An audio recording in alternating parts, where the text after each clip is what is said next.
everyone, welcome back to another exciting video. Still on the series how to make cosmetics from scratch. Today I'll be showing you guys how to calculate and write cosmetic formulas. Before we dive into writing cosmetic formulas, I need to make some things very clear so we are all on the same page in this video. A cosmetic formula is not the same as a cosmetic recipe. A cosmetic formula is written or created professionally, showing the percentage of each ingredient in your product always. A cosmetic recipe is written or created using a mixture of measurements like cups, ounces, tablespoons, teaspoons, etc. Well, a cosmetic formula is professional and it's universally accepted in the cosmetic industry, while a cosmetic recipe is mostly used for DIY products, that is, do-it-yourself products. Now that we know the basic differences between a cosmetic formula and a cosmetic recipe, we also need to know why it is important to write cosmetic formulas using percentages. Using percentage, when you look at a cosmetic formula, you can always tell if the ingredients in the formula are at a safe level or a recommended usage level. Another reason is consistency. It helps your product to be reproducible across all ranges of your product's batch size. So for instance, if you wanted to make a lotion and you wanted to make 500 grams of lotion, or if you wanted to make a ton size of lotion, your lotion will remain the same and consistent across the different batch sizes. So that is what I mean by consistency in your products.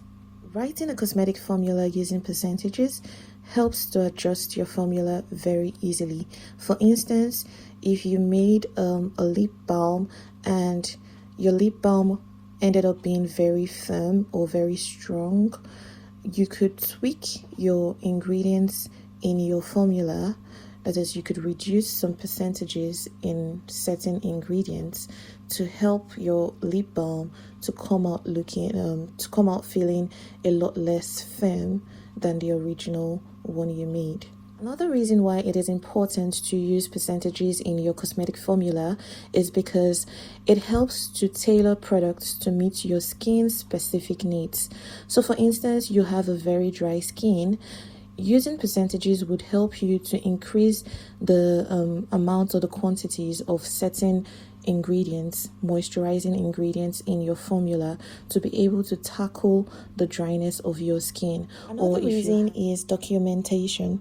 If you decide to sell your products, you will be required by the cosmetic regulations to keep a file on everything about your product, and your cosmetic formula properly written in percentage forms part of that document. Now that we know the reasons why it is important for us to use percentages while calculating or creating your cosmetic formula, I'll go ahead and show you guys in 4 easy steps how to create and calculate your cosmetic formula. So the first step is to decide what product you want to make and then list all the ingredients required to make that product. So cosmetic products can either be aqueous or anhydrous. An aqueous cosmetic product is a product that contains water, and if a product contains water, it is very important that you add a preservative. And then an anhydrous cosmetic product is a product that does not contain water. So you may or may not need to add preservatives in this kinds of products. Let's use making a foaming face wash as a case study for this tutorial. The face wash I want to create a formula for will contain water. That means it's an aqueous cosmetic product, and it's also for someone with very dry skin. So I'll go ahead and list out all the ingredients that I want in this foaming face wash. I want deionized water, which will serve as the main vehicle for this product, and I also want glycerin, panthenol, hyaluronic acid, aloe vera juice, and these ingredients that I just mentioned are moisturizing agents, and obviously these ingredients that I have listed would not make the product foam. So I need to add something else that would make the product, that will help to cleanse the skin and also make the product foam. So I'll add cocoa glucoside, which is a surfactant. Simply put, it's a detergent. It will help the product foam and it will also cleanse the skin. And then I'll go ahead and add a preservative because this is an aqueous cosmetic product. And then I also want to add some natural extracts like chamomile, which would help to soothe and moisturize the skin, as well as honey extracts, which will also moisturize the skin. And I would also like to add some fragrance oils. And because this is a water-based product, and adding an oil doesn't seem right because the oil would not be soluble in the formula. So what I'll do is I'll go ahead and add a solubilizer, which is PEG 7. I have listed all the ingredients I want in my foaming face wash, and amongst those ingredients, I have the one that will help cleanse the skin and help the product foam, and the ones that would help tackle the dryness of the skin. I also have my preservative and a fragrance. A fragrance is not very necessary in this case, but I just want my face wash smelling really nice. Not too strong, but nice. So, now that we know how to decide what product we want to make and list the ingredients we need in that product, the next step would be to decide what your batch size would be. Batch size simply means the total quantity of the product you want to make. And as beginners, I would advise that you stick to making between 100 gram to 500 gram batch size for now, because you might make mistakes and that would mean money down the drain. Imagine making a 25 kilogram batch size and you make a mistake. Do you know how much money you would lose? In my opinion, I believe a beginner is bound to make mistakes, so stick to smaller batch sizes till you master everything you need to know about creating cosmetic formulations, and then you can decide to scale up to a larger batch size. But for the sake of this tutorial, I'll be making a 200 gram batch size. Once you've decided how much of the product you want to make, the next step would be to specify the percentage for each ingredient. On a very important note, all the percentages in your formula must add up to 100%. You first need to write out the percentages of all the ingredients in your formula except for water, which is the main vehicle of the product. You add up all the percentages and the sum of the percentages is subtracted from 100, and the difference is the percentage that is specified for water. I'm not sure if you guys understood what I just said, but I'll try to explain. As you guys can see, I've specified the percentages that I need for each ingredient, leaving out the ionized water. So the sum of those percentages comes down to 17.3%. Now I would subtract 17.3% from 100, which would give us 82.7%. So 82.7% is what is going to go to deionized water as the percentage for water in this formulation. I really hope you guys understood this. The next and final step is to convert the percentage to grams. If you leave the cosmetic formula in percentage, you will not know how much of each ingredient to weigh on the scale. So you need to convert from percentage to grams, not ounces, not liters or milliliters, not cups, not tablespoons or teaspoons. The only acceptable unit of measurement in professional cosmetic formulation is grams, and kilograms if you want to scale up.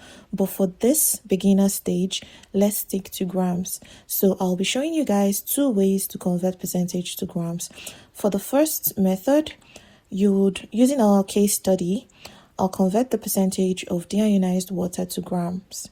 So out of 100%, 82.7% is deionized water. If we want our final product to be 200 grams, then how much in grams would deionized water be? So all you need to do at this point is to cross multiply. This is very simple math calculation.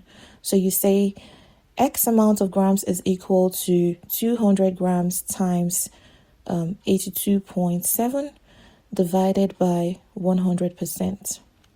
So We cancel out the percentage symbol and we are no longer referring to percentage from this point.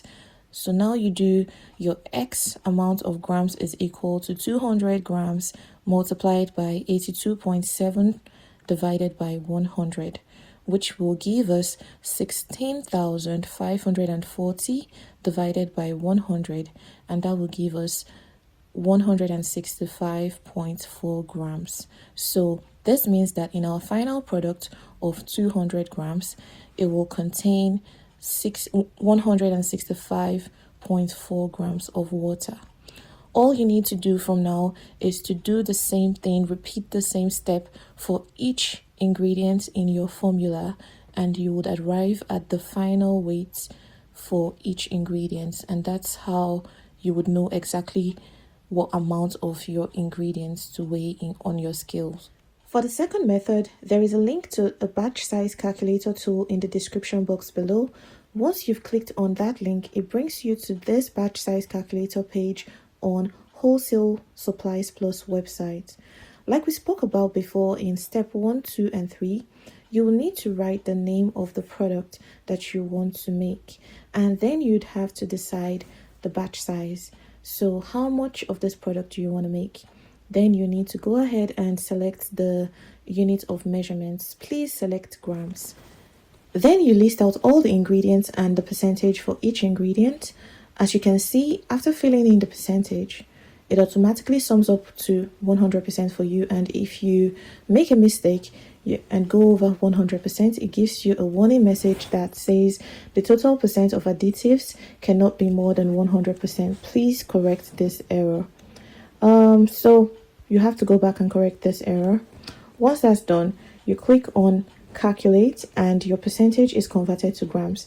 Just ignore the other units of measurements, only focus on the grams.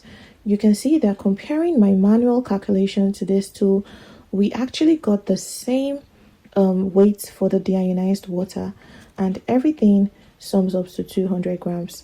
You can go ahead and print this formula, or you can start over if you feel like you've made a mistake. And there is also room to fill in the directions and or methods for making this formula. Anyways, this is a very simple, straightforward tool to use if you feel like you don't know how to calculate manually, or you feel like you can't learn how to calculate manually, or calculating manually is just too much of a hassle. You can use this tool. It's very simple and straightforward. As far as you can master steps 1, 2, and 3, then using this tool to do step 4 would be easy peasy. Anyways, I hope this video was helpful and I've been able to show you guys how to calculate and create cosmetic formulas using percentages effectively. If you have any questions, please feel free to ask in the comment section below. Don't forget to like and share this video, as well as subscribe to my channel if this is the kind of content that you're interested in. And most importantly, turn on your post notifications, guys, so that you don't miss any of my future uploads. All right, I'll see you guys in my next video. Bye.